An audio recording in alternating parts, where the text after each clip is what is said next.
6 na taon ng English teacher dito sa Cambodia ang Pilipinang si Dorothy. Malayo raw sa sweldo niyang 3,000 piso kada buwan nung nasa Iloilo pa siya bilang SPED teacher. Ang buwan ang kinikita niya ngayon sa Cambodia na mahigit 40,000 piso.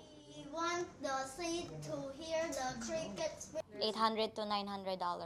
Sa Pinas kasi para mahirap magturo sa special education. Dito, they give a lot of opportunities for special teachers. Ang Pinay din na si Lovie May, dating English teacher dito sa Cambodia. Ngayon, may sarili na siyang private school. Actually, I am a civil engineering graduate. Yeah, so when you come here in Cambodia, even if you're not a teacher, you can be a teacher. You just try and study and qualify yourself as a teacher if you want to go, higher level. Ang good news sa mga gusto ring magtrabaho rito bilang guro, naghahanap ng mga Pilipinong English teacher ang Cambodia. Naghahanap pa rin po sila ng mga teachers dito sa Cambodia. Gusto nila yung English natin.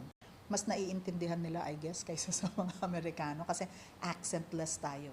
Sa website ng DMW o Department of Migrant Workers, pwedeng maghanap ng job posting. Kailangan dumaan sa lehitimong recruitment agency dahil bawal dito ang direct hire. Sa ngayon, may halos 6,000 OFW dito sa Cambodia. Karamihan sa kanila mga teacher. Kahit staff sa Senado ng Cambodia, Pinoy ang nagtuturo ng Ingles.